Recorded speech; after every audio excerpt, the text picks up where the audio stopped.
What's your favorite scary movie? We have such sights to show you. Ah! Monsters! All you have left is my desire. My name is Frankenstein! That man's gone mad! Oh, no tears, please. It's a waste of good suffering. See this? This is my bullshit! I ate his liver with some fava beans and asked me this house. They're coming to get you, Barbara. It's alive! It's alive! It's alive! Here's Johnny. I'm not gonna hurt you. I'm just gonna bash your brains. There are certain rules that one must abide by in order to successfully survive a horror.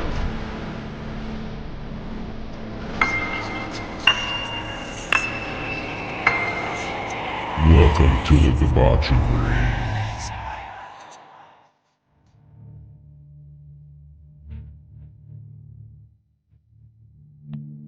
What's up, all you horror movie loving fuckers? Welcome back to another episode of Fright Flick Fuck, Marry, Kill. I'm Jay. And I'm John. Damn it, we got back again. We got it right this week. I fucked it up last week. Yeah, that was uncomfortable. It was awkward.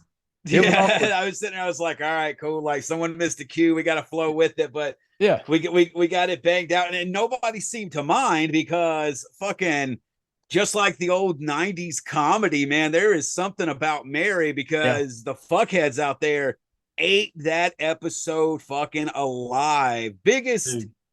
Well, at this point, it hasn't even been out a week. No, it's been out like when we were recording. It came out Monday. It came out Monday. We're recording this on Tuesday.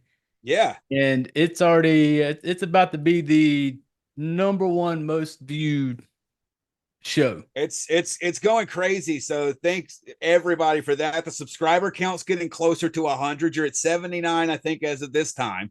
Oh yeah, we're almost at that 100 people. That 100 party that we're gonna throw down on here. Yes. The bottle of Jack Daniels you see. Yes. I don't know how this is going to turn out. There we go. Behind his shoulders there. Going to crack that open on the live stream.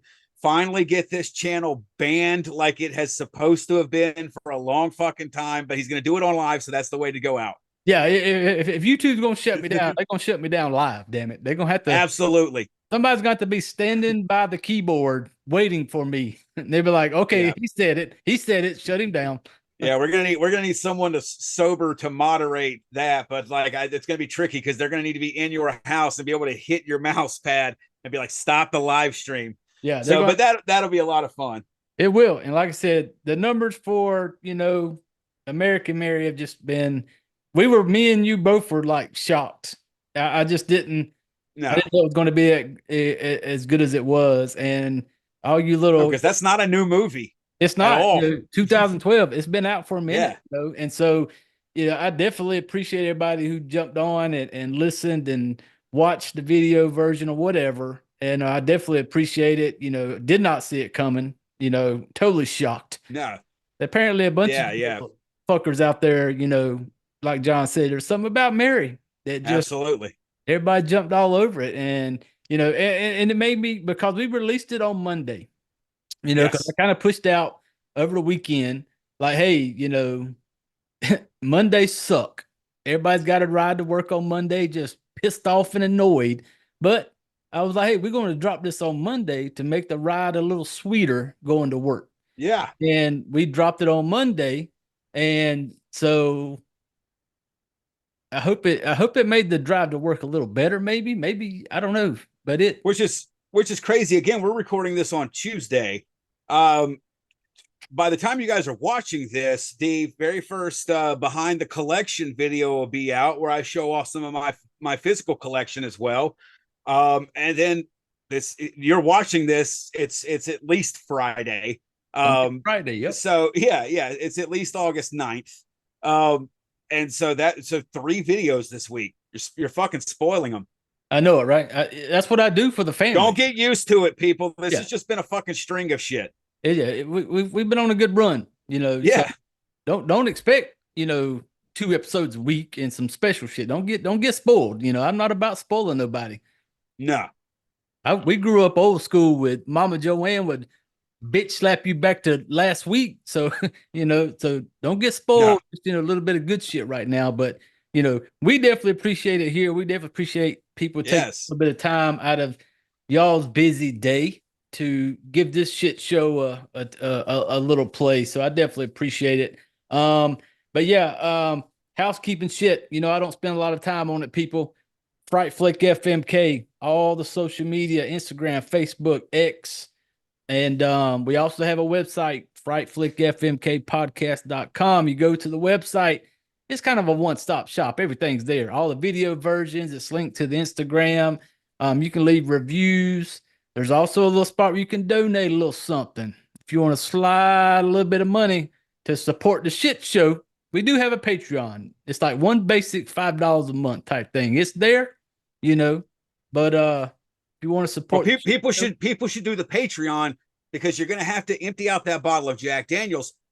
See if we can get enough Patreon to at least buy Jay another bottle of the Frank Sinatra version of Jack Daniels for when we finally hit 200 subs. And we'll just see if we can keep that going.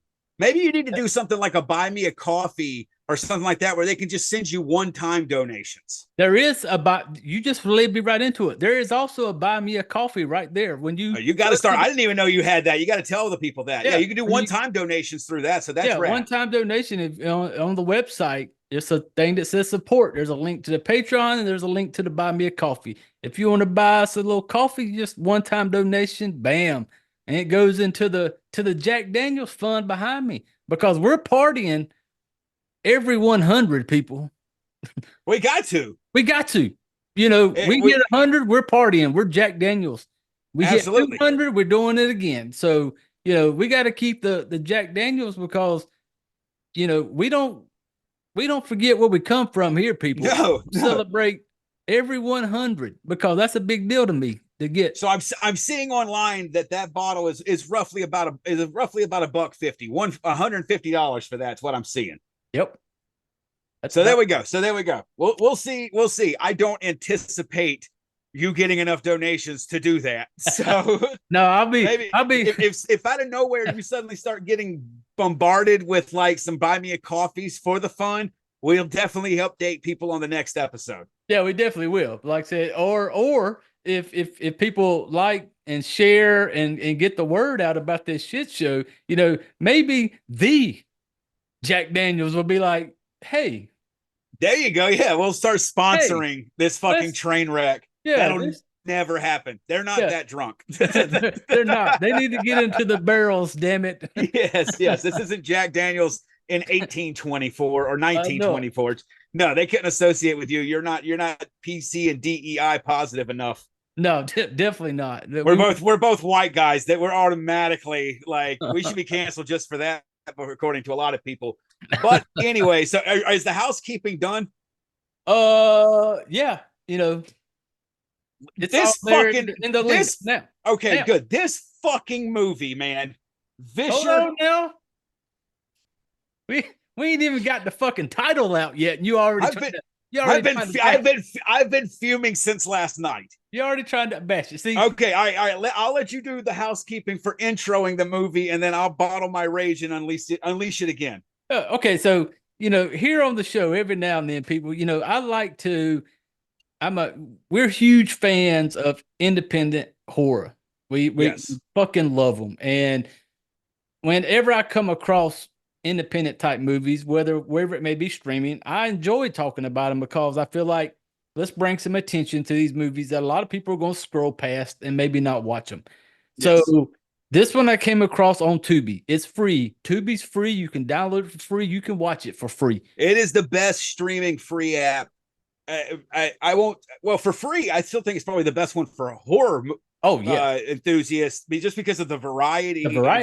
You're definitely going to find some shit on there you've never seen before. Yep. So that's interesting. But I mean, they got a ton of shit on there, man. If you don't have a Tubi, I don't know where the fuck have you been? Like, get out from under the fucking rock. Yes, exactly. Download Tubi, and it's not just horror. There is so much in this Tubi, and so I'm scrolling through Tubi, and I like to, see what's new, what Tubi releases. And Tubi just released this, I think, just this month. It came out. It's a 2024 film on Tubi called, how do you pronounce it? So, okay. I know how we pronounce it in the military because we call it fishing. Yes. So you would call it Visher with a V. With a V. Because, like, yes. So, like Fisher, but then put the V on it, which I'm going to go ahead and say this right now. I was racist immediately when I saw the title of this movie and that the star's name was Rahul Chakraborty. You know me, I actually know quite for a guy like me, I know a lot about Indian culture. Cricket's my favorite sport. It's weird. I know it's weird. I'm not going to get into why it is. I watch the IPL every year, which is the Indian Premier League, go Kolkata Knight Riders. So when I saw that it was starring a man named Rahul Chakraborty, I knew immediately he was Indian. And then so I saw Visher, and I was like, is this supposed to be like a racist, all right, like a play on the way Indians would say Fisher? Yeah. But so the movie starts up and lets you know, like, the term phishing, PH, like people will do via email and text and stuff to try to scam you. Yeah. Now people are using voice AI tools and shit of that nature, and they call that vishing, V. So that is why it's called Visher. Yep. So this week we got Visher 2024, brand new, stream it on Tubi. We're going to give you a quick little straight off the IMDb, kind of what the thing's about. Yeah. Dive into it. IMDb, an online scammer's obsession with a woman takes a nightmarish turn when he witnesses a haunting series of events within her home, all through the lens of her webcam. Yep. And damn it, okay, I'll let you go first. Oh, you want me to go? Just go ahead and Bear with me. Just go ahead and crack the top on it. Just go ahead and pop the cork. I want to start by saying this was written and directed by Isaac, ISAAC. Isaac Rodriguez wrote and directed this. He's got some other stuff in the credits he did. But Mandy, what? Real quick though, one of the ones in his credits that I have watched and did enjoy also, Mr. Creep 2022. I think it's also on Tubi. And what did he write? Did he write and direct that as well? Yep, he directed that one, and also one called Last Radio Call, I think, is also on Tubi. Both of those 2022 films are pretty good watches. Just throwing it out there. A little support the independence, man. No, that's great, because I'm genuinely, and it will be very apparent by the end of this episode, very genuinely curious to see what those films look like. Mandy Lee Rubio. She plays Ruth, the main woman who's being watched through the webcam. She also does the makeup. I point that out because that will come back into play in what I say later. And then finally, you have the star, Rahul Chakraborty. He plays Samesh. He is the Visher. I've never made a movie. I want to make a movie one day. And I don't give a shit if my movie is the worst movie of all time. I could say I made a movie, and if it was on something like Tubi or Pluto or Amazon, whatever, it may be trash, but 99.99% of the population, I can look at you and say, well, show me your movie so I can see how to make one better. And you don't have one. And so immediately go fuck yourself. So Isaac Rodriguez, congrats on writing and directing a movie and that it's on Tubi. I didn't know you did other ones. So I'm going to check those out. Mandy Lee Rubio and Rahul Chakraborty. I don't know if anything y'all been in. Congratulations, you ran a movie on Tubi. This fucking movie is, so normally if anyone will go through and look at the history of the shows and the episodes that I am on, because generally I pick the movies, right? I generally do. When you see movies like this, they are almost solely Jay by himself. There's a fucking reason for that. This week, he catches me off guard because the poster for this movie that you sent me the screenshot of looks like it might be all right. Yeah. The description, interesting premise. And dude, no, I got sucked down into the depths, the dregs of independent horror. Again, everybody involved with this, everything you did on this movie, I have not done on a movie. So you deserve credit for that. And like we always say, no matter what we give them, you guys should go watch it yourself. Taste is completely subjective. So, but I am going to shit on this movie very hard. So I wanted to get the stuff out of the way because I know, again, I have not made a movie, so I'm a hypocrite. I will say this movie clearly low budget, but it wasn't low budget in too distracting of a way, mostly because it's a very minimal film. Mm-hmm. A ton of the movie is just a Samesh at his desk in what looks to be a shitty apartment. There's not much going on there. And then Ruth's house that we have access to through Samesh's computer once he hacks in. So when he's doing the phone calls and stuff like that, it's generic, it's basic, but it's not offensive. It's fine. It's whatever. But man, as when you were watching it, as I'm watching, I just kept getting the dude. What's the dude from the fucking Simpsons that kept popping in my head? Apu. Everything about and you know what, you can feel how you want to about us saying that, but everything about this movie does play up to the Indian stereotype. Yes. You have a guy who is scamming people over the phone. The first people you think of is Nigerians and Indians when you think of that shit, right? And of course, he's posing as members of like the help team and tech support and shit like that of people. And again, we can all say if it's racist, that's fine. Most of us are racist. When we think calling into a call center, if you're in America, you think about getting someone that's got an Indian accent. They may live here. I'm not going to sit there and say that, but they definitely have the accent. Yep. And that's what he is the whole time. He checked all the boxes. And he has conversations also like Apu, because I'm a Simpsons fanatic especially when it comes to the first 10 seasons. Apu's, because India has a ton in Hinduism, tons of gods. Apu's chosen god that he has a statue of in his store and he gives gifts to is I believe it's the god of luck, is called Ganesha. It's the elephant with multiple arms. That's the same god Samesh has a little statue of on his desk. He talks to it, and all of this stuff. So yes, the Indian stereotypes are thick on this shit, man. Oh yeah. And so basically kind of like get you how this thing got going is it's basically he has the ability to, with a computer program, he takes a recording of somebody's voice.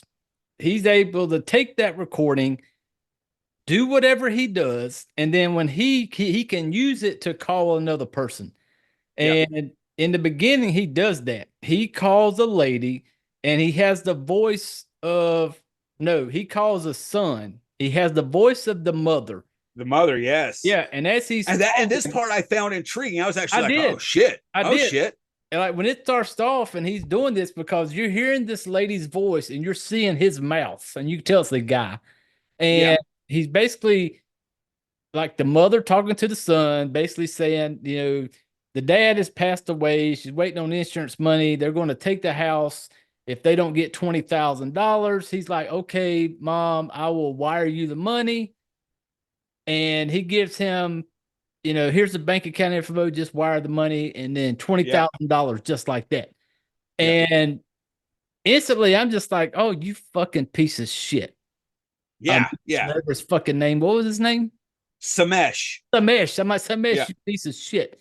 And then it kind of it shows you that Samesh is working for somebody.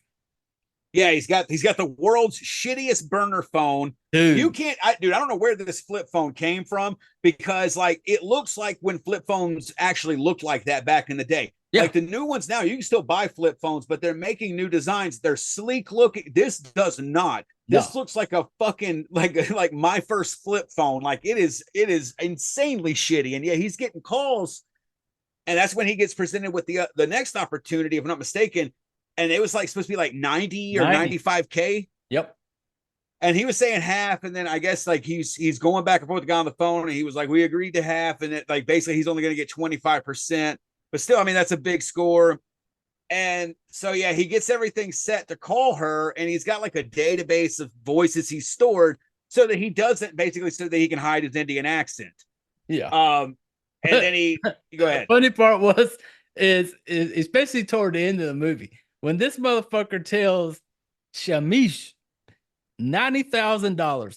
There was nothing about fucking Ruth that says she had $90,000. No. Nothing. No. But I know looks can be deceiving. But again, like he eventually, I mean, he gets into her cameras and stuff like that. You can see in there, yeah, there's nothing that suggests, you know, it's not like they're set even in LA. Like they're in Alvin, Texas, I think it is. So yeah, I mean, like, Texas. Right. So yeah, nothing about that makes sense. But I will give them this, that the idea behind something of that, people doing that I got behind that part of, you know, somebody kind of I got behind the fact that somebody could do that to where like this is cool. Like this dude has got this thing where he's conning these people out of money. But then at the same time though, it gave me this like, how fucking stupid can people be?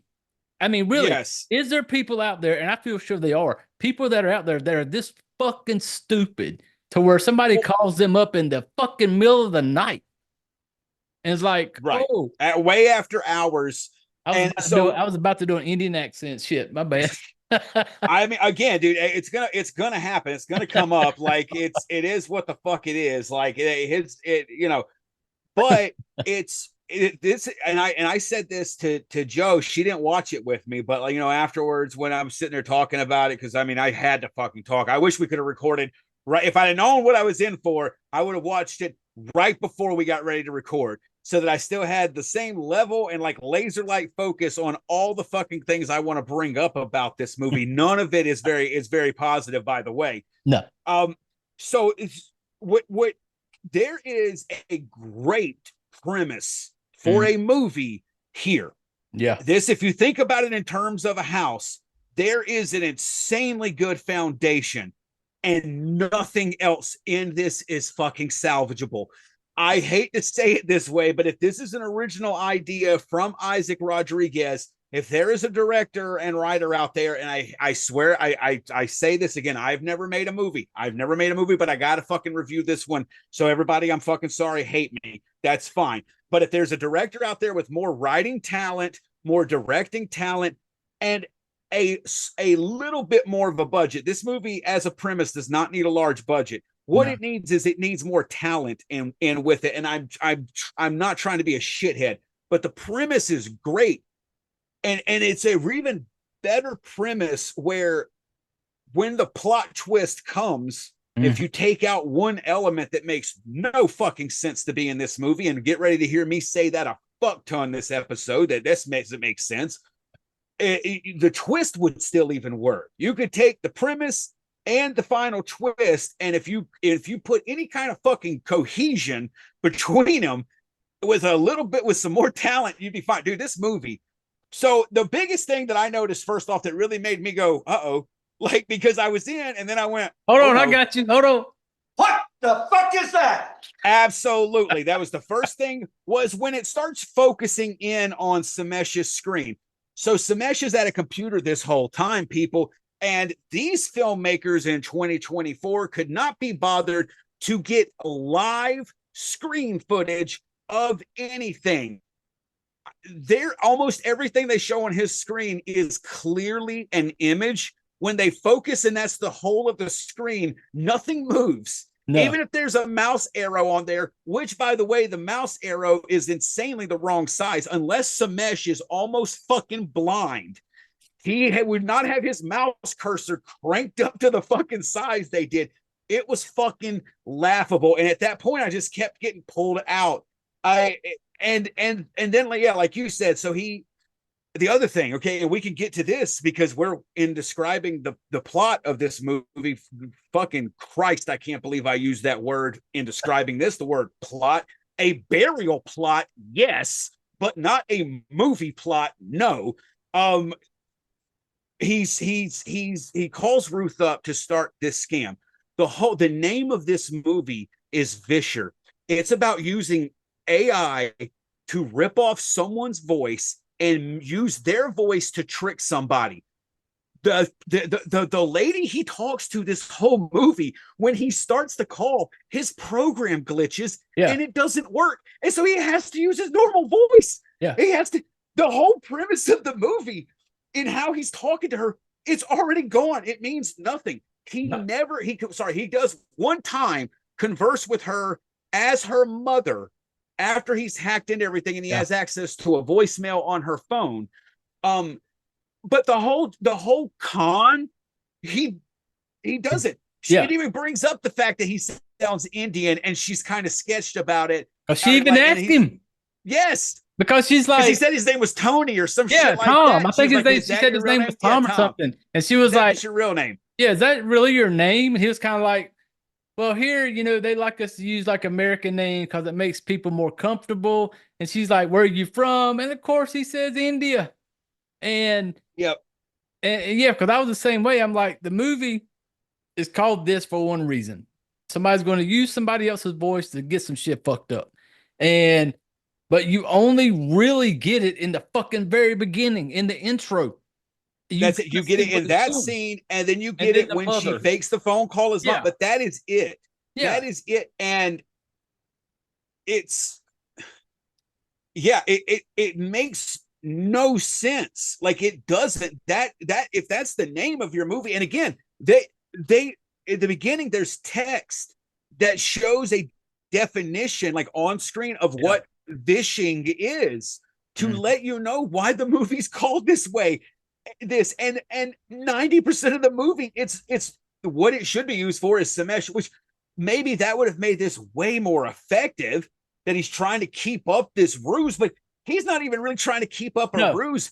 More than halfway into this, she knows every fucking thing. Yeah, he throws it out. She gives information, even with her questioning all that. Oh, I went to Mumbai. It was a great country, so nice. Well, he's starting to swoon, but after pointing all this shit out, she still gives him her information. Yeah, like for me, it was like we have all been on the phone with those. Yeah, we've been there, and we're trying to explain shit.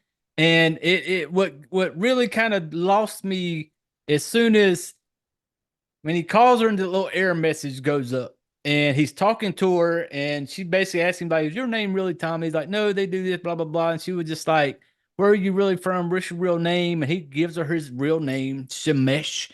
And he says he's from India. And she's like, oh, I just recently went on vacation. Who the fuck does that, people? You know good and damn well when we get on the phone with them fucking representatives, we get off the phone as soon as possible. Yeah, we're not there to fucking chit chat, people. And she's just like casually like talking to him, and he's just like telling her like, "Oh, we found some weird shit on your bank account information. I can get this taken care of." And and it's like it doesn't really tell you what time of the night it is. It's apparently supposed to be kind of late night. Because again, which would make no sense for him to call, because there's also a scene. Eventually he gets her address and it shows him pull it up on a map, and it's measured in kilometers, but it's like 50 some odd kilometers. So roughly about 40 some odd miles. And he, spoiler alert, he ends up going to her house eventually. So she's within driving distance. So it makes no sense. Like, why is he calling you? Because he does this first call, gets the bank account and routing number, and then they finally hang up. And of course, because he's a fucking simp, he's like, just like, oh, we have this in common. Like, this could be fate. This, like, absolute horseshit nonsense. Well, then he calls her back and says like, oh, we've realized that like the security breach happened like on the back end of your internet. He said he was from a bank. He's not from any internet security company or anything like that, and he needs access to her back end. She even says like, this is going to give you like access to cameras and stuff, and he's like, no, it's just for a way for me to check. Then he starts trying to be like, hey, would you like to like kind of talk on another app? What kind of fucking basement dwelling kind of fucking stupid shit? And I will say this, he is in a wheelchair. Let's go ahead and put that out there. I forgot he's in a wheelchair. Yeah, I did put that one of my notes up. My notes started off as like crippled guy in a wheelchair. And, I guess for a while I didn't even notice it. Yeah, and I was like you, like when it starts and he calls her the first time, he's like, even from your bank. And then when he hangs up with her, he basically has her, and then he calls her back. And then he basically says, we've noticed that, you could have been hacked. because I thought this was a whole different phone call at first. I was like, he's done moved on to like target number 2. And then fucking Ruth picks the phone up, and I'm like, you just called back the same lady, and now you're an internet security guy that's basically like, we've noticed some shit on your, you could have been hacked. So we need you to download a program on your computer. It's free. As soon as you download it, I just need your username and password. Yeah. And fucking Ruth is just giving out everything. And so at this point, when she does that, it gives him access to all the cameras. And doesn't explain how, and it's presented shitty. And every time they show it on the computer, it's still images. And when you get the cameras, by the way, you can tell exactly how many actual locations this director had access to, because there's a stairwell camera thing. Yes, the stairwell camera is live because scenes take place there later. There's a bathroom somewhere. There is a Ruth's bedroom. Pool table. Yes, the room that's got the pool table and the TV in it. And then there's a picture of a gate. She has a front gate, but it looks like a picture. You then find out later it's not. He actually does have that picture, but it looked like it actually does have that place to film, because Samesh has to open the gate, but it looks fake the whole time. I have no idea how that happened. Then he's got a camera that's straight down a stairwell, and that looks like it's fake. And she's just giving him this info. Yeah. And he's got access to all of her stuff. I don't know how. Because he did that, he's also got access to her iPhone. Yeah, and that's the part that threw me, like when he finally got access, because he was like, because she basically at some point is like, he's trying to run this security check. And he basically tells her, she's like, how long is this going to take? It's really late. I need to get to sleep. Be like, it's all going to take like 20 minutes. First off, there's no way. We all know. Yeah. None of us would stay on that phone for 20 fucking minutes to wait on somebody to run a security check. It doesn't work that way, people. And he was just like, it'd be like 20 minutes. And then at some point, she's finally like, hey, can we just do this tomorrow? And he was like, do you have a pen and paper? I'll give you the number. So when you call back. Yeah. And this is where I thought off like, okay, you're just a little sick, creepy little fuck, because it shows her stand up and she's got like these little shorts on, little tank top, and then she's not a bad looking broad, not everyone's cup of tea, but no one would call her ugly, I don't think. No, not at all. And so at one point she goes over and grabs like the pen and paper. She does a little bend over motion, see a little bit of butt cheek, and he just kind of looking at the camera, and I'm like, oh, you one of them little sick, perverted motherfuckers, Misha, whatever your fucking name is. Samesh. I was like, and when that happened, I suddenly was like, oh shit, Hope. Yeah, because I thought this is where this was going. I was like, okay. I thought I was going to be watching her some fucked up shit. Yeah, he's going to, see some shit, then basically go track her down. I didn't know. I thought it was going to maybe go in a different direction. And but it just kept on. No one would have guessed the direction it was going to go. No, that's impossible. It's a fever dream. Like this movie, like the shit that starts popping up, because at this point, the only thing is that I'm like, I can't believe she's this stupid. That's what I was give him all this info. But then I'm like, all right, maybe a little bit of bad writing just to get the movie going, get it along, because I thought the same thing. Oh shit, now he's got access to looking in there. Now what are we going to see? Is he just going to give you kind of peep show and some stuff? What's going to happen? Then it lost me the part. I really didn't like it when she gets off the phone with him. And she's just like, it's really late. I just want to go to bed. He gives her info. You see that he's got the camera views on her. And she's making this thing out like this is not like, 5 or 6 o'clock in the evening. She's making it out like it's like late. And so she's like, I'm just going to go to bed. But then when she gets off the phone, next thing you know, Ruth's going downstairs to the bathroom. And like, well, apparently it's shower time. Late. You got time to wash your ass. So she goes to the bathroom. Well, fucking Misha clicks on a fucking button. Samesh. I don't remember his fucking name. But he clicks on a button. He has access to her fucking iPhone. Yep. Front facing camera. I don't know if that's even a thing. It makes me, every time I take a shower now, I put my shit standing up. I put it up because damn it, if you're gonna spy on me, I want to show you all my little dick and balls. Damn it, I want to let you gonna get and that's what was weird too, is the way that she put the phone up was like she was planning to live stream. Yeah. Nobody stands their phone up like that with the camera facing towards the shower, and she's kind of sitting there for a little bit, like right in front. Like it didn't make any sense. It was like a lot of this movie. it was like Ruth had an OnlyFans, and she was about to try to make a few bucks before she went to bed, because she said she stood it up in a way like we all go to the shower, we go in there, we throw our fucking phone down, we may have the music playing or whatever, but she props it up, and he's got like a view of her, and she gets ready like she's about to take her tank top off, and I'm thinking, okay, you know the rules here on this show, damn it. If you're going to give me a shitty horror movie, you better give me some nice boobies. And I'm thinking, I thought it was happening. Here we go. I was like, this movie's really low budget. These boobs are going to come out. They have to come out. Yeah, we're about to get the boobies. No, he cuts it off, and we get fucking Misha sitting at his fucking desk talking about like, no, don't do it. Clear your mind. Like, Misha's got some fucked up shit in his head. Bro, clearly, because after this, he is taking a screenshot of her when she's on that phone. Oh, and he's photoshopping her face on the face of a bride and his own face on the face of a groom. It is terrible. It is awful quality. I literally put in my note, Photoshop scene was simp as fuck and really hilarious.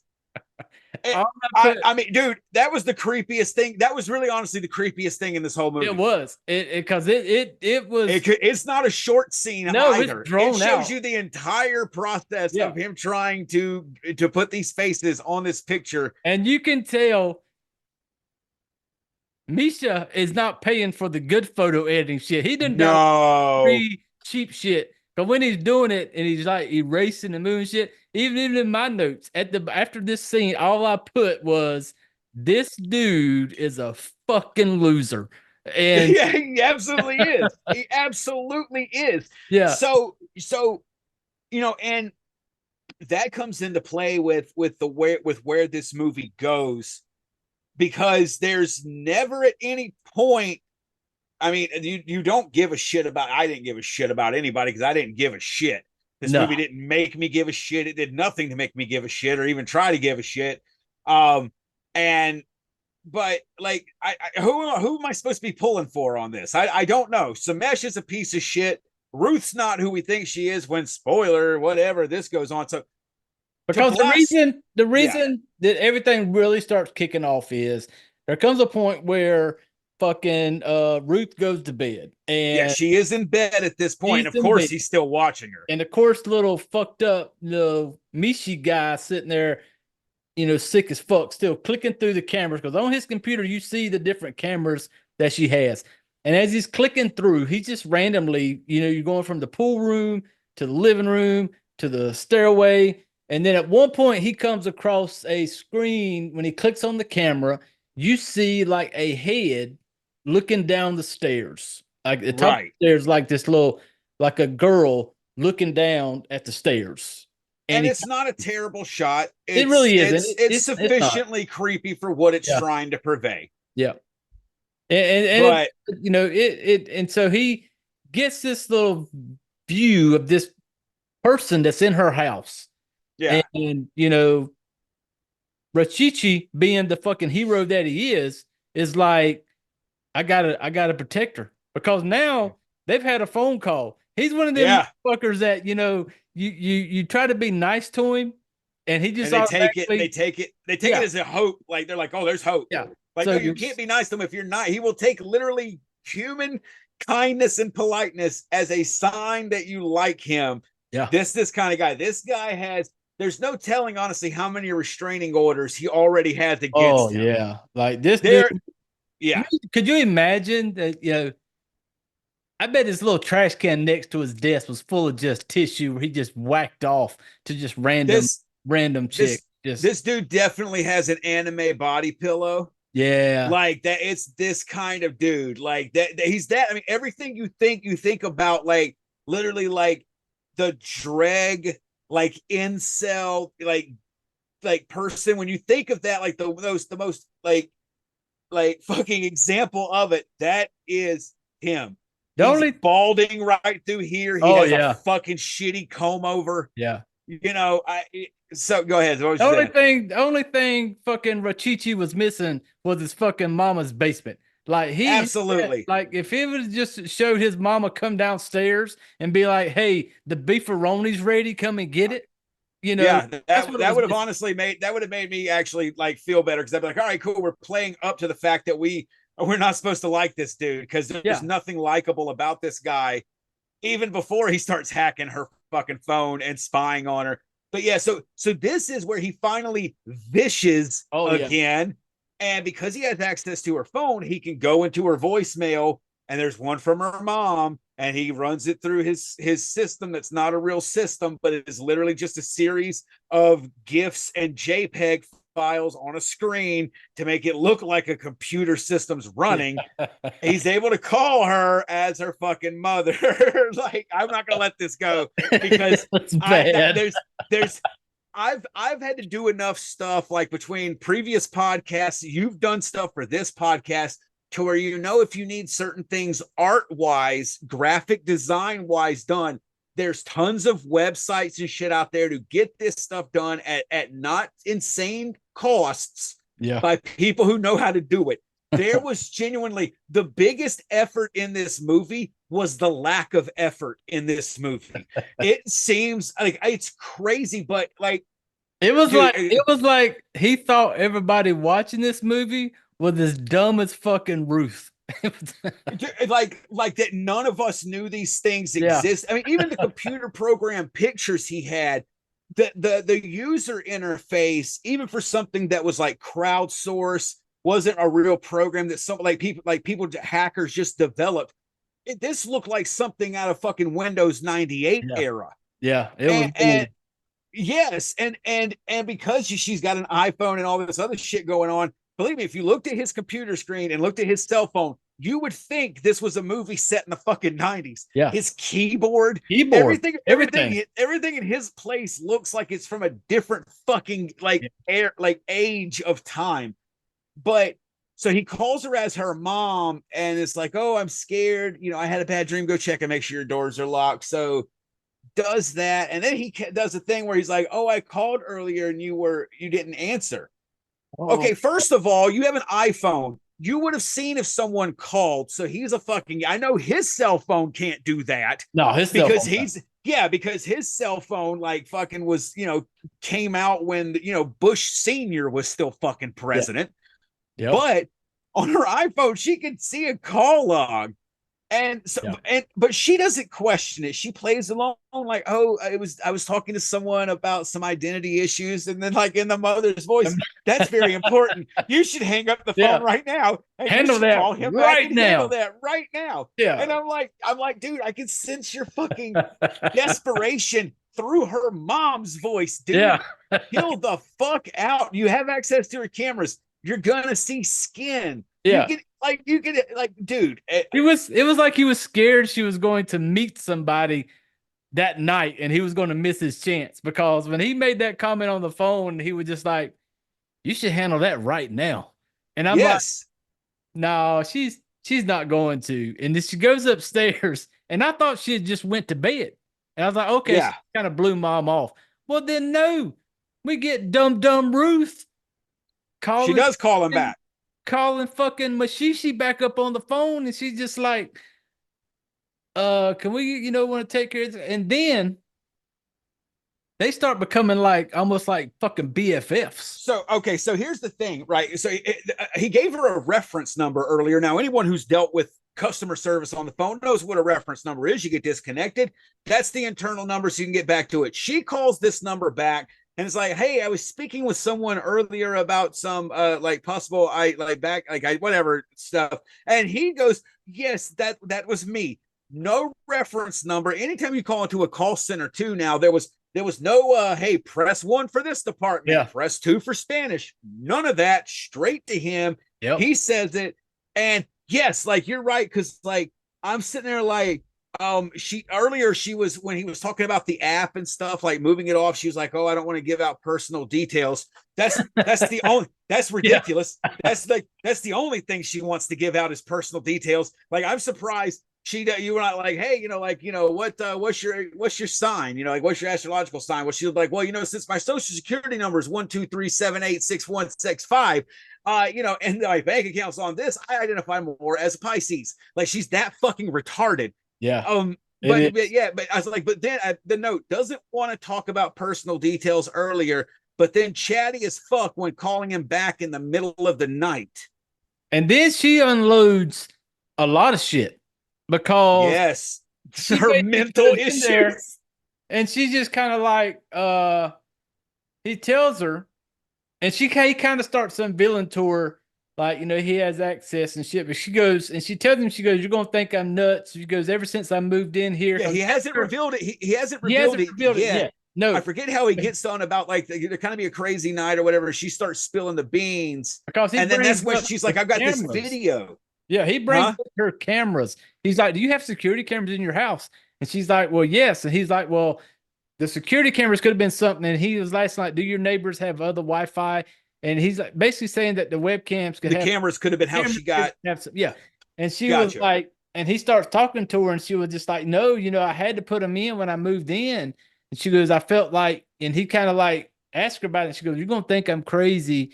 But she goes, I'm like, I think I've seen like a ghost here. Yeah. And because she asked him, she's like, "Do you believe in ghosts?" And she goes, "I felt like there's something here and like it is watching over me and it's trying to get inside of me." And yeah. And he's sitting there being like, "Fuck yeah, something's watching over you. Samesh is watching over you. Samesh wants to get inside of you." Yeah. Like, you've never been in more danger than you are right now. Yeah. And then she fucking tells him. And then I'm in my notes I put in there, I was like, this bitch is fucking crazy. And then he asked her about, because on one of his cameras, he has a random unknown camera. And it's shooting down into a basement because he asked her at this point, he's like, "Does the house have a basement?" And he's asking her all these questions about the house. This is before he's revealed, because it does come out that he does have access to her cameras. But and he's hinting at it and asking randomly. Also, did you notice when she calls him back and he's like, "Yeah, that was me, yada yada. Hey, are you calling from your home address? And what is it? Why do you now need her address?" Like, that's enough. And she just gives it to him. Just fucking gives it to him. Get street name, zip code. Every fucking thing, just gives it to him. So that's how he's able to look it up. And then, he's asking about the basement. And then my favorite thing is she was like, "I want to send you this video. I haven't shown it to anybody else because no one would believe me. That everybody would think I was crazy." And so he's like, "I'm going to text it to you." And he finally has to unveil that his phone should be in a fucking museum and not be in use, and that he can't get those, but she can email it to him. And so he does that, and he watches the video. So now the video is like found footage kind of style, which anyone who watches the channel knows that's I love found footage. It's not looking too bad here. Now, again, this movie's already gone off the fucking rails. I'm already not having a good time. Yeah. But this scene is not bad. It really wasn't. It wasn't. Because she looks and there she could see like a head. It was like just peeking around the corner. Yeah. And then that one moves, and then she looks up the stairs. This is that at the top, and there's a head peeking around the corner. And I was like, all right, fucking weird. Well, then it looks like the head just like pops off and flies off. Yeah. And it actually looked kind of creepy. And she reacted good. And I'm like, oh, fuck. And then like she kind of pans to the side. Now the stairs are here, and there's a kind of like a little hallway with some other doors there. And there's clearly like a black figure of a child. And I remember going, oh, well, then this fucking thing, this child, fucking like flash jump cuts in front of the camera to add the jump scare. It works, obviously. It did. But my God, the fucking makeup on this fucking kid creature was so cheesy, so terribly done. People have seen people do better makeups. And again, to everyone I talked to earlier, I remind you, I haven't made a movie. You are better than me. I haven't done makeup on a movie. You are better than me, but I have to review this movie, and the makeup is fucking terrible. It's terrible the whole fucking time. It never gets better. This looked almost cartoonish. Do you remember a movie? It was one of those movies that came out to make fun of another horror movie where it's the little boy and he's got like the white face paint on with the black shit around his eyes. And it's got the chick that played supposed to be like the kid from The Ring. It was in one of the scary movies, right? Yeah, and it's one of those movies that they made fun of it, like another scary movie or something, because it got that one blonde chick in it. And And so that's what that little boy reminded me of when it jumped up at the camera. It gave you a jump scare, but I'm like, it looks like that little kid from the movie they made fun of, The Ring. Yeah. And then, but see, then my thing was afterwards, I was like, okay, that was fucking awful. But then I'm like, but she said no one would believe her. If we're supposed to take this footage as though it's real, that is the most compelling evidence that's ever been caught on tape of like demons, ghosts, whatever you want to call it. And she thinks no one's going to believe it because it doesn't look real, because it's totally fake, because this movie couldn't afford to make it not look fake. No one had the talent to make this not look fake. And again, up until that jump cut where he's right in front and the makeup's terrible, it's like the most effective horror scene in the whole movie. Yeah, they could have just not had the thing jumping from the camera. No, because when it was far back, it was still creepy. Yeah, because even when it was far back, it looks like you said, it looks like it took a head off and threw it off the side of the stairs.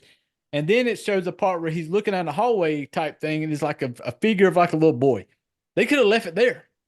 Yeah, or you could have even had him start like running towards the camera, and she turns before he really gets in focus. Again, and that was the other thing that really annoyed me, and we'll get to it more too, is that this is a movie that is going to, if you watch enough movie and you kind of think about, especially if you watch like behind the scenes, you kind of know how movies are made and what goes into it.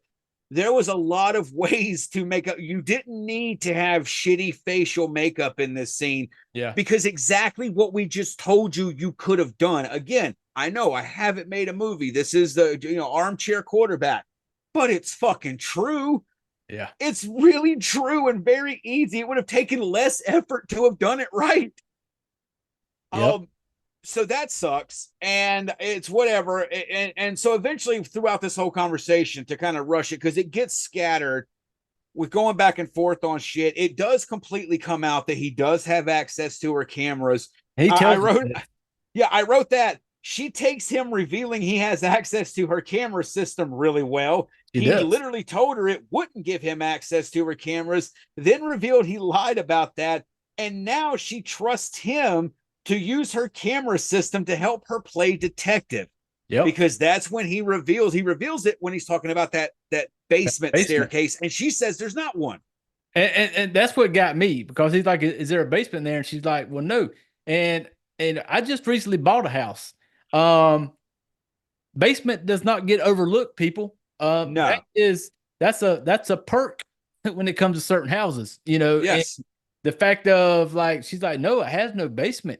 And so once again, he's using the camera system for her to go looking around. She like goes downstairs, looks where the pool table is, and yeah, because again, after it's now fully out in the open that this man has hacked her, because she even asked afterwards, was there ever even really any financial stuff? And he's like, yes.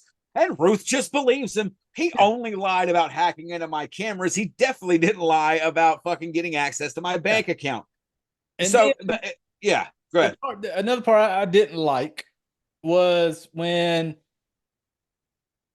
she can't find anywhere in the house of this basement that he says he's looking right at the camera. He's like, there's a basement there. I see it going downstairs. And she goes up to her room. She's looking. But the part that got me was when she went downstairs to go look around. So now we're downstairs. But by the way, she magically finds it in a fucking closet.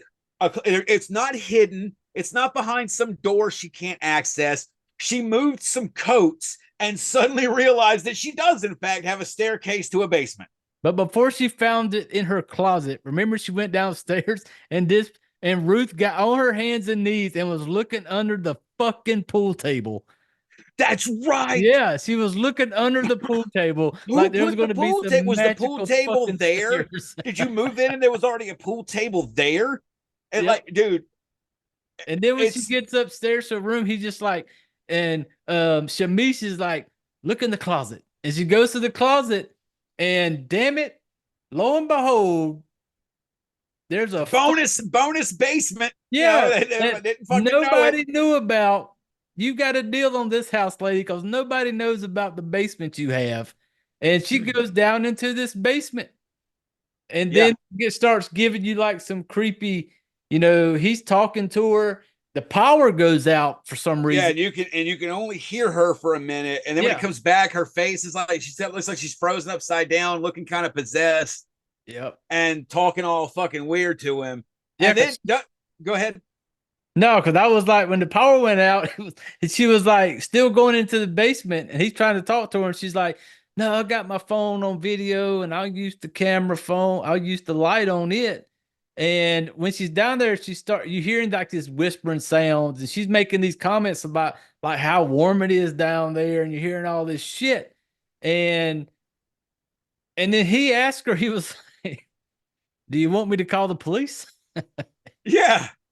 She said, "No." Of course, yeah, of course Ruth, not. Why would Ruth want cops? Yeah, why would you need cops? This at this point, I'm like, I think she's trying to kill herself. She's trying to get this guy to murder her. Like Ruth wants to die. Like Ruth is. Yes. To me, she's missing all the signs, man. She's basically putting on a billboard to come over here, rape me, strangle me, kill me. Anything you want to do. Yeah, and I've got a basement I was unaware of. For. Yeah, and absolutely. He's just not getting it, and eventually I said we'll get the power comes back on. Then he's kind of looking for her. Yeah, throughout. And then finally he's because I was like back then they're back in the scene with the stairs in the hall. And where Ruth went in the bathroom earlier, she's like hanging out of it, and there's blood under her hands. There's no explanation. She gets dragged in, and then he still keeps looking for her, and then finally she just like appears in her room. And Remember, she appears at the top of the stairs. Oh yes, that is right. And then she appears in front of the camera back in her room, and then she's got demon. Again, the makeup's terrible. It's terrible, but suddenly she has demon face, and she's talking to him and stuff like that. And then she no longer has demon face, and now she's like, apparently she's like, she needs to take just 15-minute nap real quick. 15 minutes. Watch just over 15 minutes. yes, and I put that. Gonna take a 15-minute nap and ask Samesh to keep watch. ... All caps. This guy hacked into your home security system. So while this is going on and he's watching, can we talk real quick about the clear, terrible low-res quality of the picture of what looks to be 5 heads sitting on a table that eventually pops up on his screen? I literally put that because he's shit just starts going weird. Yeah. Like it feels like it turns to a completely different movie now that we have this possession angle going on. Yeah, because after she does this possession thing, she does a hole in the lay down, take a nap. He goes back to the camera view of the basement and he starts clicking on it. I don't know how, I'm not the smartest person in the world, but I don't think like with a security camera, you click on it and it takes you into the room to where you see it. Because and on the lists of cameras on the side, he's clicked through the list because on the display it shows the list of the camera because the one pointing at the basement says unknown. It's listed as unknown, like it's not part of her system. But there's not an unknown number 2 for the camera that's in the fucking basement. No, but he clicks on the basement picture, and all of a sudden we get a picture of a table with like 4 or 5 heads on it, and it is completely obvious. It looks like if he took his cheap ass Photoshop he had on his computer and he took a picture of a table and he found a picture of a head and just drug it over here and pasted it. Cause you can tell it's not even really sitting on the fucking table. No, it's terrible. At best, it looks like Samesh took that picture with his flip phone. And then such bad quality. And I put that, I was like, what the fuck? Blurry heads on a table, JPEG, just laughing faces across it. Yeah, and you remember when he found her at the top of the stairs, and she comes back in the room and she pops in front of the camera. She's like the demon Ruth, right? And the bed and everything is trash. It looks all messed up. The bed's messed up. Yeah. And then all of a sudden, when she says, "I want to take a 15-minute nap," she lays down on a perfectly hotel room level made bed. Like that shit is tight tucked, and she just lays down. I'm like, what happened to the fucked up bed? Now all of a sudden the bed's made, and and she does when she finds the fucking heads, and dude. and then when she basically comes on there and she just like starts talking to him. Yeah. She's like laying on the bed with her head hanging off the end, and she's basically saying to help her, to come help her. Yeah, because I put in the notes like Ruth is whispering and I can't understand what she's saying, but closed captioning won't work for this piece of shit. And it's like at least blind people are spared. Not blind people, but deaf people are spared. But yeah, and then suddenly it cuts to what would have been another effective scene if it wasn't completely out of fucking nowhere. There's been no gore so far at all in this movie. Then suddenly it flashes to Ruth, like zoomed right in, shit fucking the same shitty demon makeup on as before, and she's cutting her throat, but she's going back and forth like this. I guess there's obviously no wound. It's just rubbing that against neck. There's fake blood. And again, that's something you didn't have to put into the movie. It takes a certain level of skill to do a practical effect that up close in general. Yeah. Let alone when none of you have shown any prowess at any kind of makeup or effects thus far in this film, to fucking think that's going to be your epic gore coup de grace of this thing. And I'm just sitting there like, oh my God. I was like,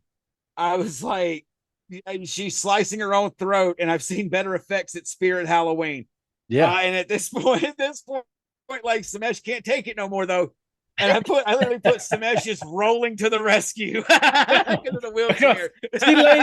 She lays on the ground and she's like, Samesh, save me. He says, I'll call 911. She goes, no, I need you to come save me. Well, Samesh being the fucking hero that he is, you see him pop the brakes on his old wheelchair, and damn it, it's time to go. I wish they would have slow-moed it. They couldn't have afforded the rights, but like where he like unlocks it, like, and then turns from the desk and starts rolling and put it to Foo Fighters, There Goes My Hero. Yeah. That would have been the most, because that's in his mind exactly what was happening right then. Yep. He was badass and he was going to go save this hot fucking piece of white ass. And this shit is fucking on. This is going perfectly in Samesh's mind. He had it in his mind. He was like, as he's like, you knew in his mind, he's thinking like, this is my moment. This is it. This is what I've been waiting for. I wish I could do a good enough Indian accent to sing Hero by Foo Fighters in an Indian accent right now, because that's what I want. Just, there goes my hero. Like, I don't know. But like, dude, Samesh, or like the music from $6 Million Man, that when he would like jump over a wall, that like that shit, like that's like the sounds he's making when he's fucking rotating to go save this chick. And but then he does. But what was one thing I didn't like was the fucking, when he gets there, it shows him get there. He goes in there and there's a party. It shows him gets into the house. Yeah. Luckily everything was wheelchair accessible. By the way, people, Ruth did not have stairs. Ruth had a ramp to get into the house. Yep. So thank goodness everything was wheelchair. Because again, this guy is in a wheelchair. It is never shown that he's like just injured. It's to assume he's paralyzed, and he is. And you find that out later, like fully blown in a scene. But thank God everything was wheelchair accessible. Because when he gets in the house, he gets in the house. He goes up to the stairs, the same stairs he's been peeking on the camera. He drops out of the wheelchair. He drags himself up the stairs. And he goes in there trying to find. Well, no. The part that threw me was this part right here. The wheelchair in the beginning, when he first goes in there, he has access to her. He rolls his wheelchair. You see him come into the bedroom door. When he comes into the bedroom door in the wheelchair, I'm going to myself, how did you get that wheelchair up them stairs to the bedroom? He rolls up to the side of the bed. He goes to I forgot. That's right. That's right. Yeah. He goes, and it shows him dragging himself up the stairs. Yeah. Ruth had a spare one up there. That's how much she loved Samesh. It was so meant to be. Yeah. And so he's on his wheelchair, rolls up to the side of the bed, goes to touch her. She grabs it. She wakes up, grabs his hand with this demon face, and then he wakes up in his car. He fell asleep in his car. He was on his way to be the hero. Yeah. It was his moment. Everything he had dreamed of in his life, to have this moment of the saving the damsel in despair. This was his moment. But he needed 15 minutes. He needed 15 minutes. But what did fucking crippled Shamish do? He got to her house and fell asleep in his fucking car and had a dream about her. I was like, he was asleep in front of the house when he went to save her. What the fuck? Yeah, it's like he pulled up. It's like, I think I need a 15-minute nap and knocked out.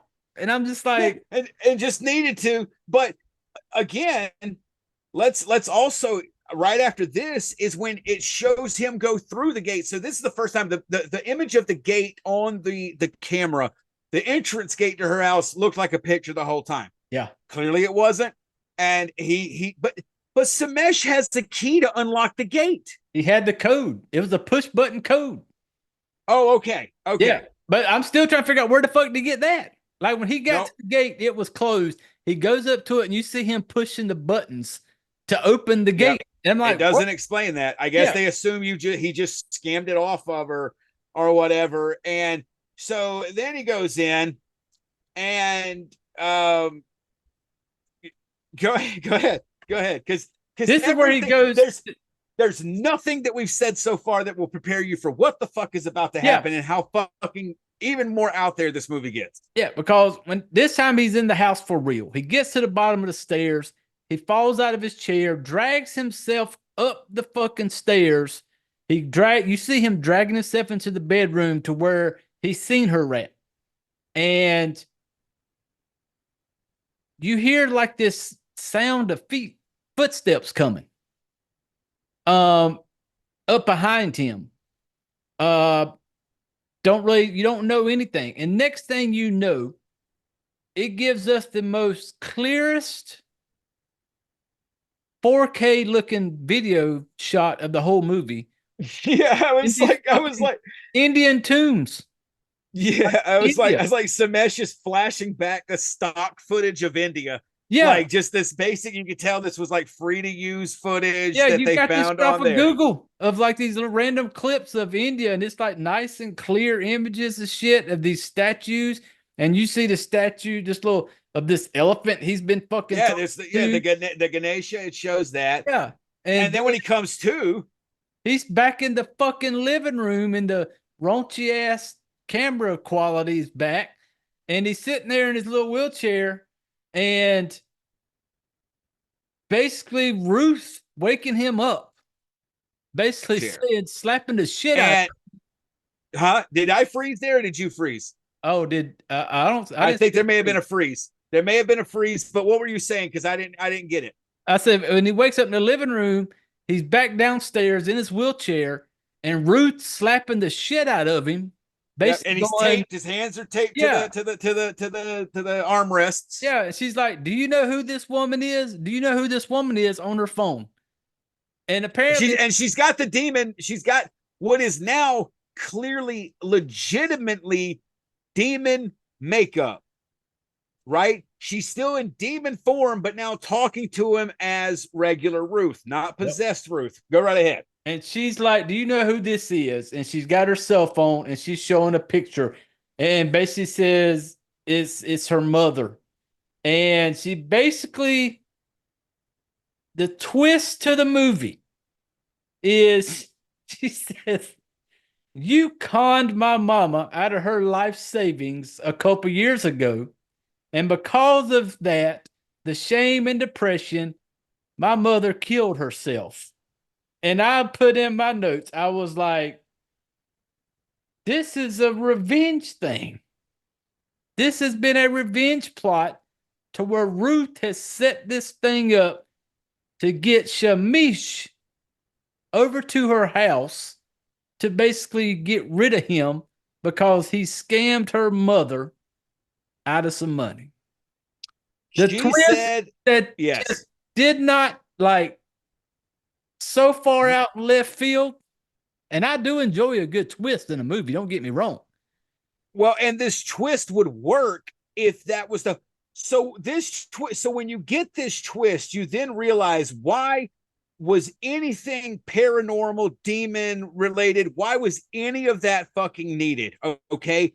She says that she was able, I went to some of the darkest, most depraved places and got your connections. She, of course, monologues like she's a fucking Batman villain and explains everything she's done. Yeah. And so I got my connection to your connections, and they were happy to sell you out. And I set all this stuff up. Now, again, she did say earlier that she had, when she was talking to him, that she had only recently moved in. So as far as the location to where he is located, okay. So now we got that established. There we go.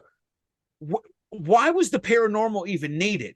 You know enough about this guy to know where he lives. You've got his connections. You've gotten to have seen at least a picture of this dude or something to know something about him. You're an attractive female. He is a fucking out of shape, like, lower half paralyzed Indian scammer and hacker. Yep. All you had, you could have had him there that night. So why pass up going to the side app when he wanted to? If your whole thing was to lure him in. Yeah. That's what I'm thinking. I was like, why get off the call with him? What if he gave you a fake number? Could you call it back? And she revealed that her mom was dead. So the voicemail that he was using, I guess, was a saved one. Yeah. So she knew that wasn't really her mom when she talked to it. But again, like, if you were, for instance, like, you could set it up where someone could, in a way, do that and track down someone. Then you got a good reason to revenge, get them over to your place and go to fucking work. You can have a real nasty fucking gore fest out of that movie if you want to.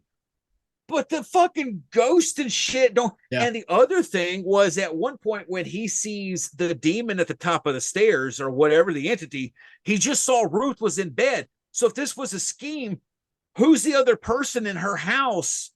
He would have seen her run from her bedroom to the top of the staircase and crouch down and then run back and get under the covers. Yeah. Like it's oh my God, dude. And everything, this movie already wasn't standing on its own. And this collapses it beyond record. Dude, I was like, she spent 2 years on this. And then, because then she's like, I met some other scammers along the way. Yeah. And so now suddenly out of nowhere, those shitty heads in the picture. Yep. So this is what's even crazier, because you were talking about it looked like it was photoshopped. It wasn't sitting there right. So that makes even less sense, because now we physically see on the screen that they in fact have 5 physical heads. They look like shitty mummy heads, but there's 5 actual heads there. So why did they even have the low res image of it where it looks so bad? They physically had these things to take their own picture with them, and that's the best they could do. Yeah. And so she killed 5 other people in the process. Yeah, she killed 5 other people who were doing the same type of shit. And at one point he goes, fucking, he's like, I can give you some money. And she's like, I will pay you back. I will pay you back. Yeah. I can pay you back. Yeah. And she's like, it's not about the money. She's like, you can apologize to my mother.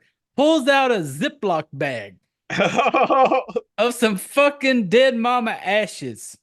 Like, just a Ziploc bag. It's like, just pull it out of the Could they not get an urn? Could you not get something resembling an urn? Yeah. Something, a Ziploc bag? Yeah. If she could have come up to him with like this urn and it just had this little creepy feel, and she kind of like take the lid off of. No, she just rips open her Ziploc bag. Like, you were the cheapest bitch ever when you went to the funeral home, and they're like, what do you want to give for your mother? The lady that birthed you into the world. The lady that wiped your ass, fed you, who brought you to life.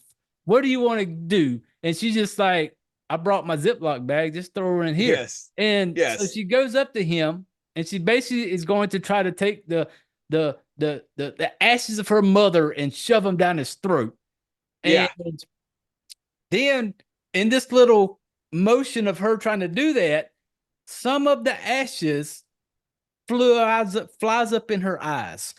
Yes. And it kind of like, And she acted, you would have thought he threw fucking acid in her fucking eyes. Because this affects her for the rest of the scene. The rest of it. The rest. And again, I've never had human ashes in my eyes, but I mean, unless you don't have fucking tear ducts, I would think that by the time this scene played out, you could have blinked this shit out to at least see something. Yeah, she's staggering around like someone threw acid and she's in pain and can't see. And then, while this is going on, she's got the ashes in her eyes. She's kind of feeling around. She goes toward the kitchen. When she goes to the kitchen, I'm like, okay, she's going to go wash her eyes out.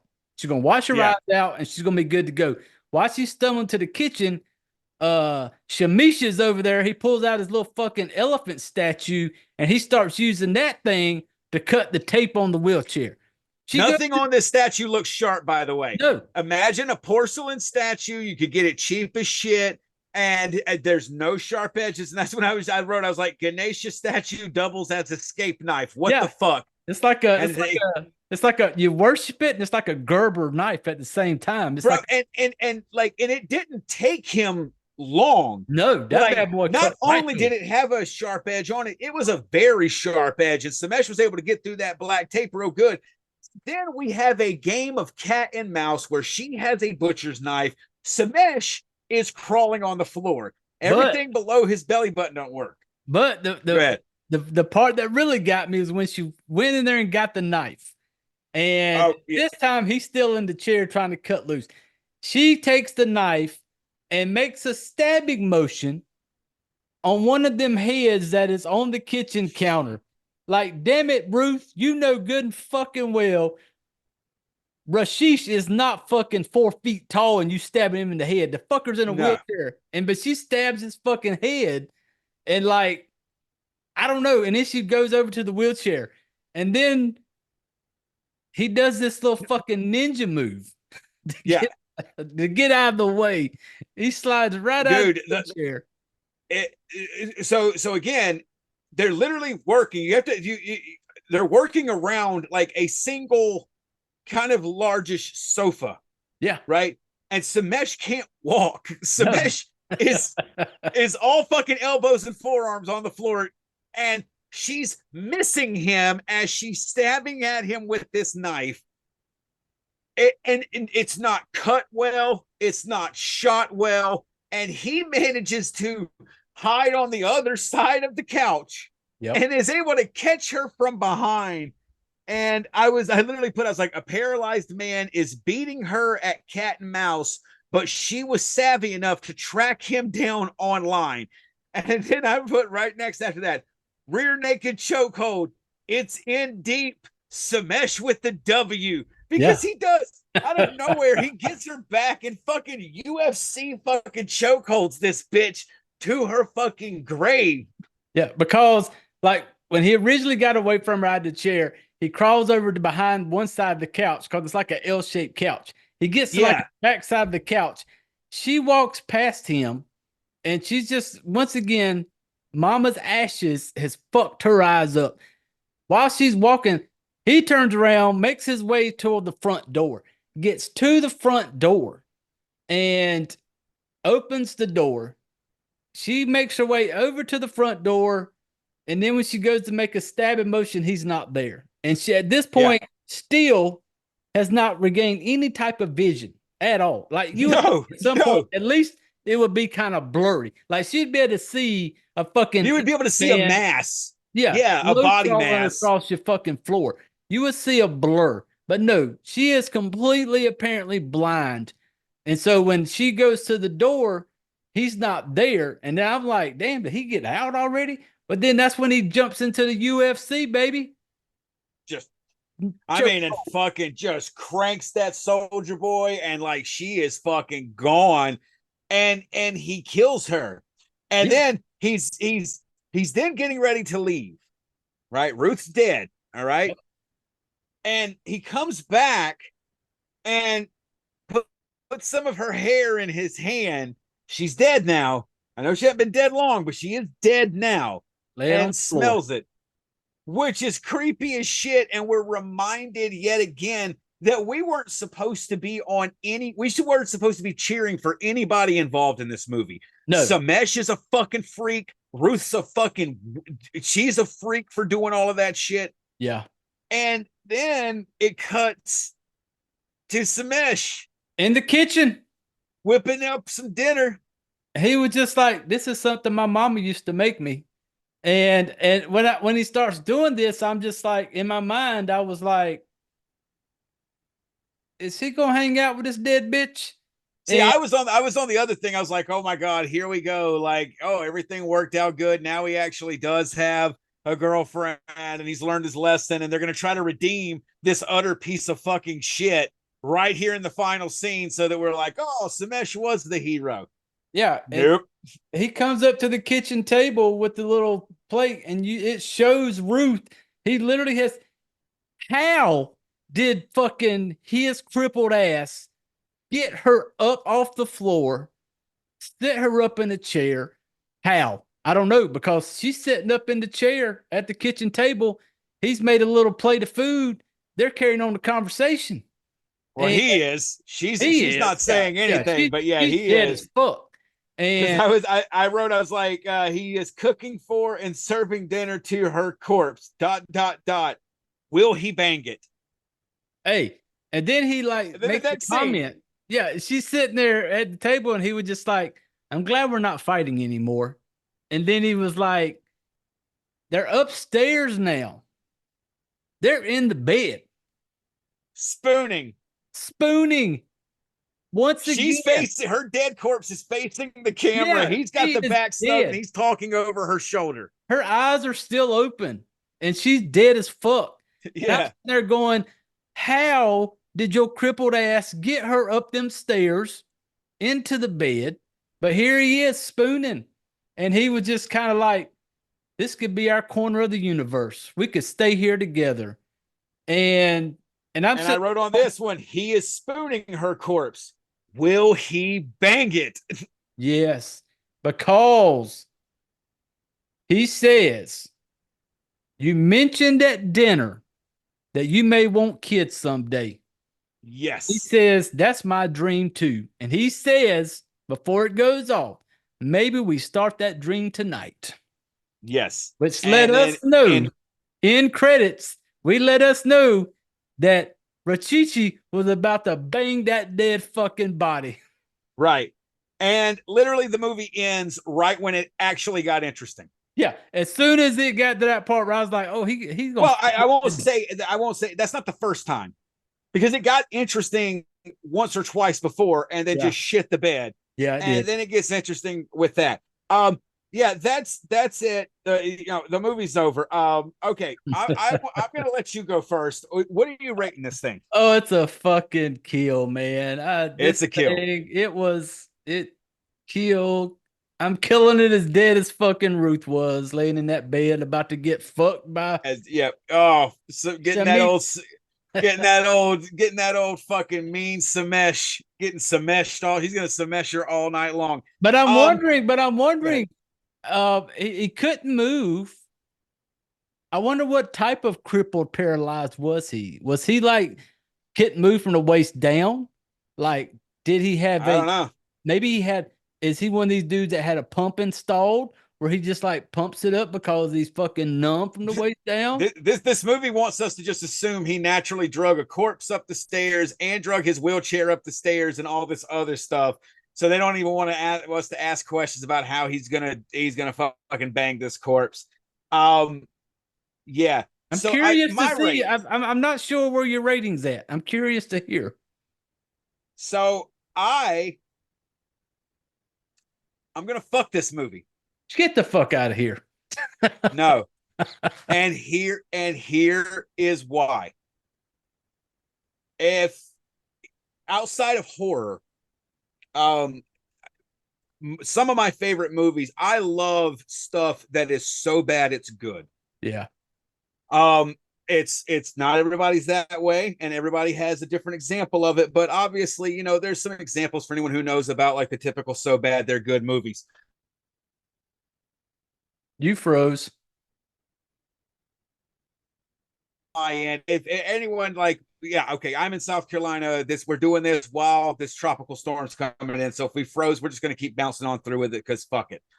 But horror has a good bit of the so bad they're good movies, because horror has a lot of bad fucking movies. Oh yeah, yeah. This movie is solely a fuck because I think with it being free on Tubi, everyone should go watch this fucking movie. Oh yeah. This movie is inadvertently fucking hilarious. This is a great comedy. If you drink, get loaded and watch it. If you smoke weed, fucking rip a fucking blunt, a bowl, a J, whatever, and watch it. The thing is that because there's movies where they try to because they have a small budget, they'll try to make a movie so bad it's good on purpose. But this movie didn't feel that way to me. This movie felt like everyone was, and I swear I'm telling you, like, and that's why I said the nice stuff earlier, because I'm putting it so meanly, and I'm not trying to. This looks like some genuinely, totally talentless people gave 110%, and this is what they came up with, and it's fucking terrible. But it doesn't seem like they did it to make it seem terrible. I've watched horror movies that literally almost felt like the whole time you're watching it, the movie's pointing at you, being like, ha ha, look how terrible this movie is, ha ha, isn't it funny? This didn't give me that vibe. This gave me a vibe like they really fucking tried, and they failed so spectacularly that there's movies right now that I may have even put as a Mary that I will never fucking forget watching Visher. I will never fucking forget this movie, dude. And that's why it's a Mary. Yeah. Or not a Mary, sorry, a fuck. Yeah. It for me, it's a kill. Like I said, I'm not going to go back to it, but it's not me saying like we tell you every show, go watch it, because like you said, it is funny if you can just sit there and just be like, just go with it. And just because like you said, it was like, we've all seen the ones where like they knew going into it, like this is going to be shitty, and they made this was one of those where you felt like when they were done with it, they all walked out of the office high-fiving each other because they thought they had nailed it. we pulled it off. I can't believe we pulled it off. Yeah. And again, like, dude, like just some of the stuff, like again, the whole paranormal and demonic thing, man. And I will say this: if you're not a fan of stuff that's so bad it's good, my rating for all of you, this is an absolute fucking kill. Like this is a kill. I'm giving it a fuck because I like movies that are so bad they're good, and this ticked a lot of boxes for me. As a horror movie, it is an absolute failure. It has no redeeming quality. It has no value. It is literally taking up too much, however many gigs it may be on Tubi servers. It's not worth that as a horror movie. But for a so bad it's good movie, dude, I'm gonna remember this. I'm telling you, it's crazy. Go ahead, sorry. And a good thing, people, is this bad boy is only like 1 hour long. It is my god. It is like literally 1 hour and 4 minutes, and that's with the fucking credits rolling. How slow were those closing credits? Dude, there's only about 20 some odd positions and names mentioned, and and the background is that goddamn terrible fucking wedding Photoshop. A wedding photo. Like, that is a haunting. Again, the most effective, another great effective thing is those credits. I was like, these credits are terrifying. Yeah. But then I sit there and I'm like, this movie had to, I bet the actual length of the movie was not an hour. And between the opening credits and the way they padded out the ending credits, this thing had to be over an hour, probably for like film festivals and shit like that. And dude, so yeah, but I'm gonna tell you what, it feels like it's 90 minutes. Dude, you ain't lying. This feels like a feature length movie, bro. I'm gonna tell you that. Because I'm sitting there, because when it started, I seen the runtime on it. I was like, oh, it's only an hour. It'd be over. It's a quick watch. And so when it started playing and I'm getting into it, I'm going like, holy shit, man, I feel like it's already been on an hour. Yeah. Oh, Because it's it only been does. 35 minutes. Yeah. Fuck. Like, yeah, It feels like a did. fucking long one, man. But yeah, Yeah. it But yeah, was, honestly, like on like if I've got to rate it for everybody, this is a fucking kill. Absolutely 100%. Again, if you're looking for horror, there's nothing about this movie. Again, unless you go ahead, but like in my opinion, as a horror movie, there's nothing about there's so many other really bad movies where like they did try harder than this. But like I said, the only thing is I don't feel like these people did this on purpose. This feels like Jay said, like they watched this before they were like, it's done. And all of them, man, like there were people that couldn't sleep that night because the dreams in their head were getting so big because of the potential, the untapped potential they had just watched. It feels like that. Like this is people. And again, I know I'm talking shit because it's my job and I didn't make it, but I tell you this, another reason, if you've ever wanted to make a movie and you need inspiration to show that yes you can, this movie's a Mary for you. You absolutely, if you want to feel like, dude, I have literally I can't embarrass myself this much, there's nothing I can, at the end of the day I'll be able to sit there and say, you know what, I didn't make Visher, and that's good enough for me. yeah, it was but yeah, it was, yeah, God, it was fun in not entertaining. Yes, it is, because it's just so much. But yeah, it's free on Tubi. It's not going to cost you nothing. It's going to take an hour of your day, but you got to be mentally prepared for it to feel like 2 hours. But yeah, it is.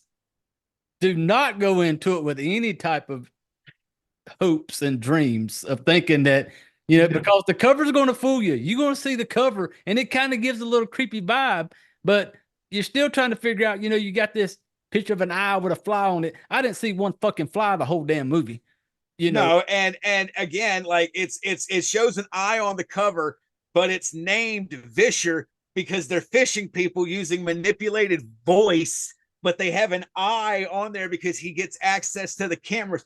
Like, dude, like this movie, like it's honestly like it's I find myself wanting to watch it again because I'm like, dude, like how many times, even for a minute or two, was I giving this movie an honest chance? Because something grabbed my attention. I was like, hold up, wait a minute, this might be a good scene.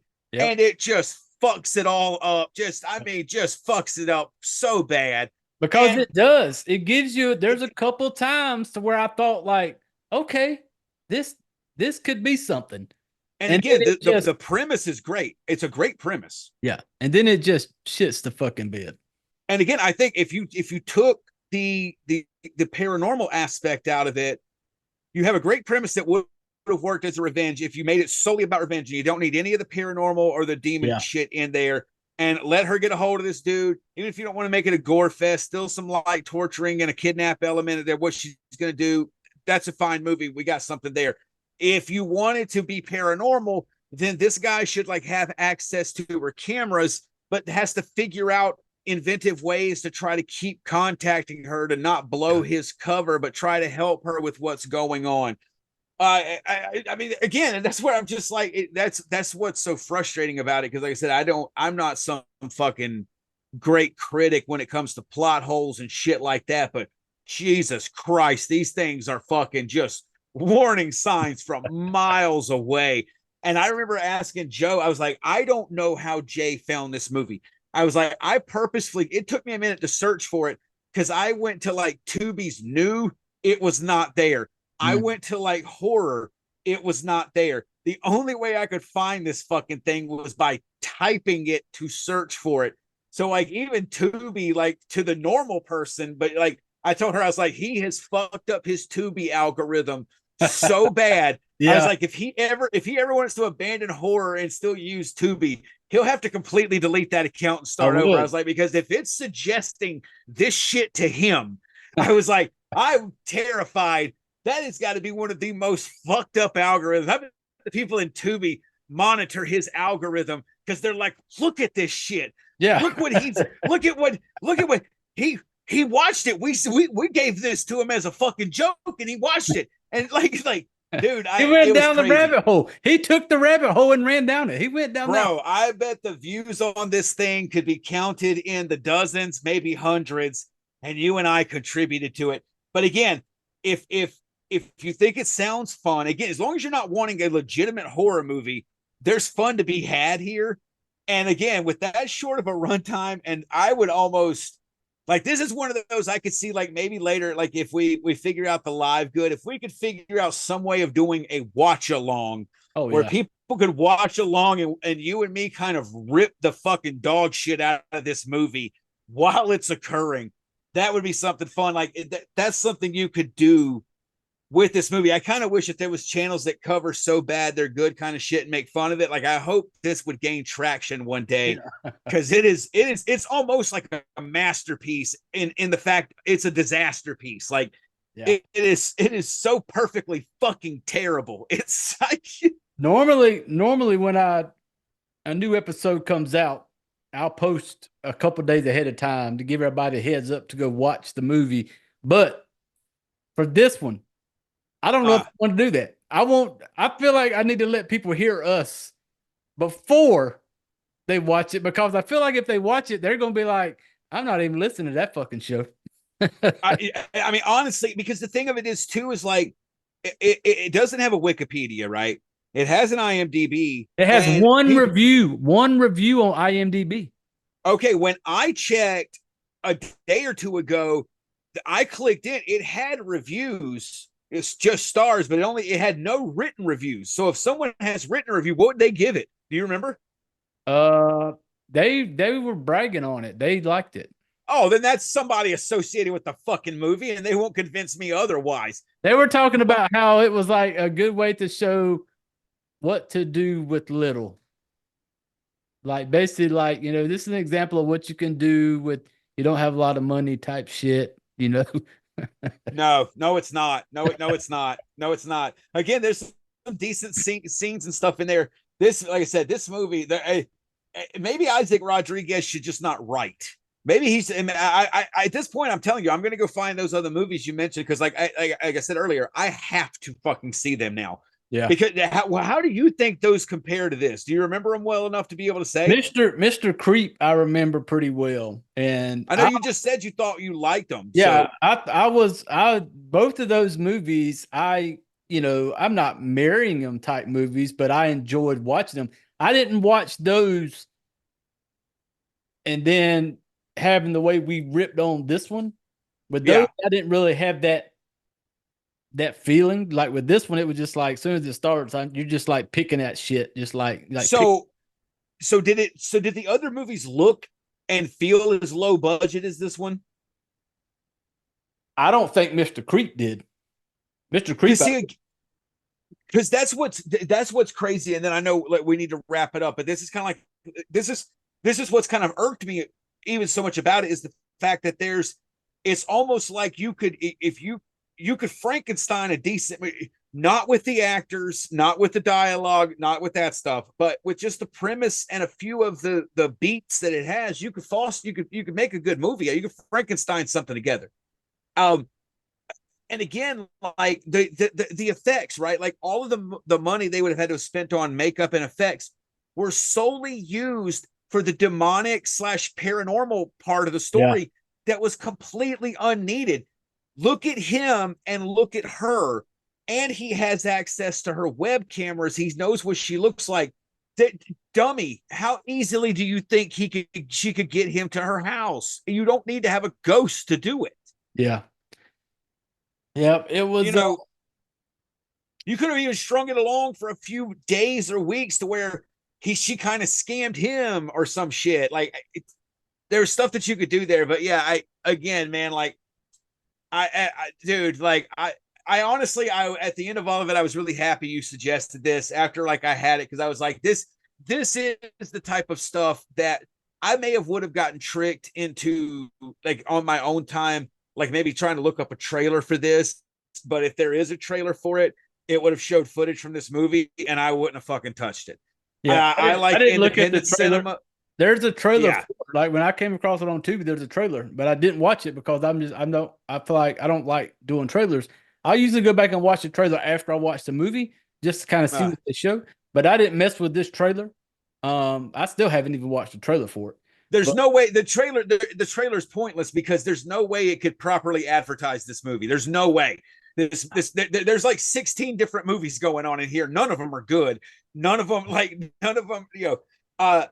but I would not watch stuff that's I like low budget stuff, but this kind of stuff, it just hits me like, bro, no. Like if they would have put one of those demon faces in that trailer, I'd be like, nope, not gonna waste my time on that one.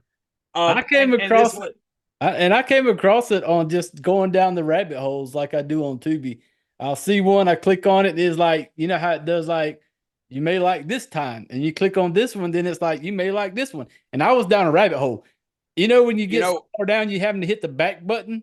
I'm going back, and it took me forever to get back to the home screen on Tubi. That's the best way to find shit. It is. That's the only way you're gonna find. That's the only way you're gonna find shit like this, like on your own, unless again you have Jay's fucking Tubi AI is probably fucking suicidal because of all the shit he's made it look up and suggest to him. It's probably extremely depressed. I'm thinking like at some point, like I maybe we need to maybe eventually down the road we'll do like a best of the worst, and we'll just go through and find like the fucking most awful looking shit on Tubi and maybe do them a review, because this was a complete waste of time if I wanted to watch a horror movie, but I had fun. I had a lot of fun after. I did not have fun watching this fucking movie because I've enjoyed it thinking about it afterwards. And I think a lot of people will get that from it. So I'm definitely going to go check those. Did you review those other ones? No, I haven't messed with any of the other ones. No. Oh my God. We're going to have to do it. We're going to have to do an official Isaac Rodriguez fucking trilogy. I know and actually do an FMK for all three of these fucking magnum opuses he's fucking blessed us with. Yeah. Hey, but like I said, and that's a good thing about movies like this. You know, most people may not have come across it. Most people would have just, I don't know, had just maybe seen it and just kept on scrolling. And for me, that's one of the cool things I like doing when it comes to talk about independent horror, is the fact that it brings attention to these movies that bad, yes, but at the end of the day, it's still horror. I do that with the button quotes, and it's, like I said, I'm a fan of independent. I'm a fan of the fact that I can't do it. I've never done it. Yeah. And so, it is one of those, and we say it every show, go watch it. And it's an hour of your time. Yeah. And it's not even a real hour if you don't watch all the way through the credits. Yeah. I suggest you watch through the ending credits just to see how slow it is. It is creepy. But you get to stare at that fucking fucked up Photoshop picture. I think honestly, I want that on a shirt with no words or anything. Just that fucking picture on a shirt, because that's clearly not me. And like, that's clearly not going to be anybody in my family if they're with me. They're going to be like, what the fuck was on that guy's shirt? Yeah. Like, because like I said, that's the kind of stuff, man. Like, yeah, dude, like, I don't know. I recommend it, man. I had a lot of fun for all the wrong and unintended reasons. Oh yeah. And like I said, that's why it's a fuck for me. But yeah, if you don't get into so bad it's good, or really bad horror, because there's some people who just like bad horror movies. They like all horror. Horror's like pizza. Even bad pizza is good pizza to these people. Jay, you're more like that. My wife Jo, she's more like that. She'll just consume horror. Yep. I don't. So I got a kick out of being here. This was the perfect this kind of movie for me to see, because I've watched other stuff, particularly when we did like around Christmas, and we did some of the really fucking stupid horror Christmas movies. Yeah. But those in the trailer present themselves as kind of ridiculous and out there stuff. This movie does not try to present itself like that with the box art or anything. No, it's crazy, dude. Like I got to stop talking about it so we can let them go. But yeah, dude, like this movie, man, this movie's fucking something. And I will not forget Visher for all the wrong reasons. Yep. And so that's it for this week's episode. And we got us a fucking a kill, but at the end of the day, we both had a good time with her. So yeah, But maybe you pull a Samesh, you fuck it, you kill it, and you fuck it one more time, and then you dispose of properly. Maybe that's that. We'll do a sub rating for that because, like I said, this is a fuck for me. But man, as a film overall, you can't kill this fucking thing bad enough, bro. This movie's awful. Like, it is definitely that. And, yes. But it's free on Tubi. Go sit down, check it out. Take hour of your time. Stop by, let us know what you think of it. Next week's episode, I have no clue. I don't know what's coming next. I'll talk to John or whatever, and we may see what we can put together. But if anybody's got any suggestions, reach out, let us know. And but yeah, make sure you check us out on all the social media, like, subscribe, follow along. If you're on the YouTube, give us a subscribe. All you gotta do is push the fucking button. It's not hard.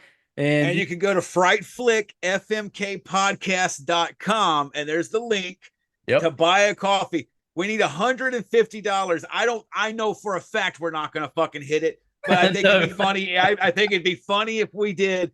Jay, when he gets 100 subs, he's going to bust open that bottle of Frank Sinatra fucking Jack line or version of Jack Daniels. He's going to have to replace it for when he breaks 200. It's 150 for another one. So I just want to fucking see if there's enough people out there fucking insane enough in 2024 to actually have you earn $150 just so you could pop another bottle of fucking liquor for your 200 subscribers.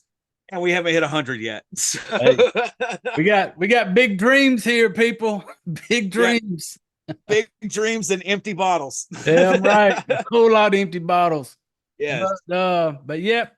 Once again, appreciate you coming on here, bro. Can't wait to do it again. And that's gonna wrap it up, family. We all know the routine. If you've been here more than the day, this is that part of the episode where I need everybody to reach over. I need you to grab your shit. I need you to put your chairs away, grab your drinks, and get the fuck out of here. What's your favorite scary movie? We have such sights to show you. Mountains! All you have left is my desire. My name is Frankenstein! That man's got Mars! Oh, no tears, please.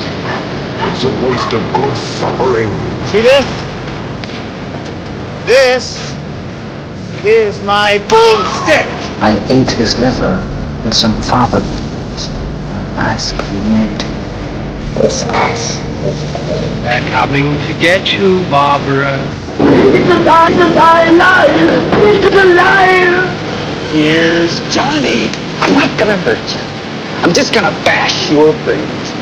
There are certain rules that one must abide by in order to successfully survive a horror movie.